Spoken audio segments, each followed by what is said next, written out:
Halo guys, assalamualaikum warahmatullahi wabarakatuh. Kembali lagi di SCS TV. Ya, pada kesempatan kali ini kita akan buat konten, kita akan menghujat ini motor. Jadi kalau misal kalian buka video ini mau cari kelebihannya, nggak akan ketemu. Ini cuma kita mau cari kelemahannya aja. Ini mau kita hujat. Apa sih kekurangannya motor ini? Jadi kita hujat habis-habisan, ya kan? Nanti setelah motor ini mungkin ada motor lain yang mau saya hujat, ya kan? Jadi kalau pengen tahu kelanjutannya, jangan lupa like, comment, subscribe, dan simak videonya sampai habis ya. Jadi kemarin itu, sebentar saya buka HP dulu ya. Ya ini ya, jadi saya tanya di teman-teman di grup itu minusnya S6 tuh ada apa aja. Nah ternyata dari teman-teman yang sudah pakai itu ada 16 kurang lebih. Nah ini kita akan bahas satu persatu ya. Jadi mungkin nanti agak lama videonya ya, tapi nggak apa-apa. Yang pertama itu minusnya itu gasru, itu bener sekali. Jadi kalau misal kalian beli X6 itu yang paling pertama dirasakan tuh gasrunya parah banget cuy, serius. Polisi tidur yang apa namanya, yang standar pun atau solusi tidur yang DIY bapak-bapak apalagi ya, itu yang dibuat biasanya buat di kampung tinggi-tinggi itu kan, itu pasti gasruk motornya, serius. Bahkan saya pernah coba itu membelok agak miring lah, agak cornering agak miring, itu gasruk teman-teman. Yang gasruk itu jadi bagian standar double itu ya, yang standar tengah itu memang terlalu ke bawah, jadi rangkanya itu agak terlalu ke bawah, jadi yang gasruk. Nah kemudian yang kedua, bodi nggak rapat bener. Ini punya saya itu, nah bagian ini ya kalau bisa dilihat, nah itu bodinya nggak rapat tuh, bisa ditekan-tekan. Saya kira itu cuma punya saya, ternyata punya yang lain tuh juga banyak yang kayak gitu. Bodinya nggak rapat ya, ya maklum sih, soalnya build quality-nya motor itu kan masuk motor murah ya, motor listrik dari Cina. Nah itu ya kualitasnya mungkin nggak sebagus motor-motor bensin kalau build quality. Kemudian komstirnya gampang oblak, ya benar sekali. Komstirnya itu saya pakai dari komstir bawaan itu cuma tahan sekitar berapa ya? Karena ini termasuk sering saya pakai ya, itu sekitar 2 bulan lah, sekitar berapa ya, 6.000 kilometer itu udah oblak. Nah, itu sudah saya ganti pun pakai yang komstirnya apa namanya, dari motor bensin dan komstir yang misalnya made in Jepang lah, yang bagus. Nah itu tetap oblak lagi, nggak tahu mungkin karena memang settingannya atau mungkin posisi sudutnya ya, tapi kayaknya sih settingannya, soalnya posisi sudutnya itu pas. Nah itu udah mulai agak oblak lagi nih, di kilometer 15.000 ya, agak penaikan sedikit lah, dulu 5.000 udah oblak, ini 15.000 baru oblak lagi. Kemudian nomor 4, suka belok kanan sendiri. Nah itu juga bener kalau punya saya ya, kalau nggak yang lain saya kurang tahu, tapi ada beberapa teman yang kayak gitu. Jadi ini misal saya lepas tang ya, ini saya cruise control aktif, lepas tang. Nah ini mungkin bisa, tapi agak ke kanan sendiri tuh, agak kanan. Jadi kaki saya itu harus agak ke belakang, nah, untuk menyeimbangkan ini ya, kayak gitu. Nah ini agak susah, jadi untuk lepas tang itu agak susah. Nah, kemudian nomor 5 apa itu? Kotak-kotak berisik bagian depan ya. Itu memang benar. Jadi bagian depan itu nggak tahu kenapa ya, kalau lewat jalan yang paving ya, atau jalan keriting dikit gitu, kerasa kotak-kotak gitu ya, konong-konong gitu kedengeran tuh, padahal baut depan udah saya kencengin semua, belum tahu karena apa. Mungkin karena ya, mungkin ada yang nggak rapat ini ya, nggak rapat. Terus yang kedua itu ya Allah, ini orang mau rokok di jalan sebel banget. Terus apa namanya, mungkin karena kabel-kabelnya, jadi kabel-kabelnya itu kan soketnya agak gede-gede, itu mungkin natap apa, kena benturan ke besi atau ke bodinya, jadi agak ada suara berisik. Nah itu minor sih, tapi ya agak mengganggu. Kemudian after sales dan spare part parah. Kalau ini bukan di motornya sih ya, ini lebih ke pabrikannya. Jadi kalau memang sih ya mungkin buat pihak Uni Winfly bisa diperbaiki lagi untuk after salesnya ya. Karena ada teman yang komplain tuh cari spare partnya X6 itu susah. Kalau mungkin yang agak common seperti T3 itu banyak, tapi kalau X6 itu susah sekali. Nah itu mohon nanti perbaiki. Contoh saya mau cari bagel aja yang generasi kedua itu nggak ada, nggak dibales malahan. Caranya mbak ada nggak dibales, sampai sekarang nggak bales. Nah itu mohon salesnya diperbaiki. Kemudian 7 baterai masih SLA, ya itu memang kekurangan, tapi ya kita maklum karena harganya cuma 18 juta udah dapat motor spek kayak gini. Kalau misal pakai baterai lithium ya pabriknya kukut. Jadi ini wajar. Bentar, ini lampu merah. Ya, kemudian lanjut. Untuk yang selanjutnya setelah versalisasi, dudukan sil mudah karatan ya. Apa ini dudukan sil? Arm, komstir dan lain-lain. Ya memang sih. Jadi pas saya awal beli itu sebenarnya bagian armnya itu udah ada yang karatan. Tapi ya saya agak maklum lah. Mungkin ada bagian cat yang enggak istilahnya enggak rata gitu ya, atau lapisan anti karatnya. Nah tapi ternyata itu enggak cuma di situ. Jadi kalau setelah saya buka beberapa bodi, memang banyak sekali bagian yang karat. Ya mungkin karena kurang cat atau gimana.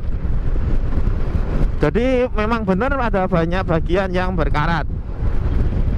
Kemudian yang selanjutnya apa ini? Ban belakang condong ke sebelah kiri, tidak center ya. Jadi memang banyak itu tidak center. Itu kalau itu sebenarnya karena settingan sih. Jadi awalnya punya saya itu juga seperti itu. Jadi antara ban kanan dan kiri itu nggak center. Jadi kemakannya itu sebelah kanan duluan kalau punya saya malahan. Kalau ini ada yang bilang kiri ya. Mungkin terkandung settingannya. Karena kalau X6 itu kalau kita tahu model BLDC itu kan bagian A sama rodanya kan jadi satu. Nah kebanyakan itu masukinnya itu dari belakang masuk gitu. Kalau X6 itu dari bawah teman-teman. Jadi kalau misal dari bawah itu kanan kiri itu satu agak ke atas satu enggak, itu bisa jadi agak miring banyak. Kalau X6 itu dari bawah naik, jadi masukin rodanya dari bawah. Nah ini contoh kalau merek lain, ini merek Volta itu dari belakang, dari sini masuk ke situ. Kalau X6 dari bawah. Jadi memang itu kalau misal teman-teman pertama beli itu sering kalian dicek aja itu banyak udah center atau belum. Kalau misal ternyata belum center, itu tinggal dikendo, dilonggarkan, kemudian diangkat atau diturunkan tergantung nanti settingannya yang posisinya gimana. Itu karena posisinya itu asnya masuk dari bawah bukan dari belakang. Kalau dari belakang memang lebih center. Biasanya umumnya kayak gitu. Kalau X6 itu dari bawah memang lebih kuat, tapi ya itu kalau misal nggak pas bisa nggak center. Kemudian selanjutnya piringan cakram belakang bahan jelek. Nah kalau ini ya bahannya sebenarnya nggak jelek sih, menurut saya biasa. Kayak piringan cakram aftermarket. Kalau misal teman-teman punya motor bensin kemudian piringan cakramnya habis, itu kan ada pertanyaan mau beli yang ori atau imitasi. Nah sebenarnya mirip-mirip yang imitasi. Jadi bukan jelek tapi ya nggak bagus gitu. Kemudian selanjutnya sok depan terlalu empuk, wajib dirombak. Ya itu memang, jadi kalau sok depan itu terlalu empuk, jadi kalau misal kena polisi tidur atau mungkin lubang di jalan, itu langsung gasruk sampai ke spakbor depan, itu nempel ke bagian bodi atas. Jadi spakbor depannya pasti udah pada kalau nggak disetting itu udah pada tato istilahnya, atau mungkin catnya mengelupas karena atau gempil gitu ya, gitu. Jadi harus disetting dulu. Kemudian sok belakang keras. Jadi kebalikannya ya, sok belakangnya keras. Kalau saya sih enggak sih, kemarin malah pas beli itu ya sama, depan belakang itu terlalu empuk sih. Cuma memang bisa disetting skoknya, keras enggak itu bisa setting. Nah, dan itu saran saya diganti aja atau mungkin ditinggikan, karena skoknya belakang itu kalau menurut saya terlalu pendek sih untuk X6. Jadi makanya dia nggak seru. Kemudian ban licin. Ya, ban licin itu ya bener sih. bannya sebenarnya nggak licin, cuma gimana ya, kayak nggak awet, kampanye itu kayak cuma dikit gitu. Jadi kalau awal-awal beli itu masih enak bannya. Saya pakai belok miring pas jalanan agak basah itu nggak slip, tapi pas setelah pakai selama berapa yo? Ya selama 3 bulan lah, itu udah mulai terasa licinnya. Makanya saya pas 3 bulan tuh udah langsung ganti ban. Ya pertama karena nggak enak, yang kedua karena tadi kasus yang bannya miring itu kemakan sebelah. Itu udah tak ganti, bannya udah enak. Nomor 14, nggak kuat di tanjakan. Ya ini sebenarnya enggak sih, kalau saya pakai yang ini itu mungkin karena itu ya. Kalau mungkin ada beberapa YouTuber yang review X6 itu nggak kuat di tanjakan, itu memang untuk X6 yang generasi paling awal. Jadi yang jin dinamonya belum GS, kemudian kontrolernya masih nanjing yang lawas itu memang kalau misal buat nanjak atau buat jalan 10 menit itu udah loyo. Itu karena ada bug dan memang dari Uwinfa itu langsung dikirimi yang versi terbaru. Semua pasti dapat.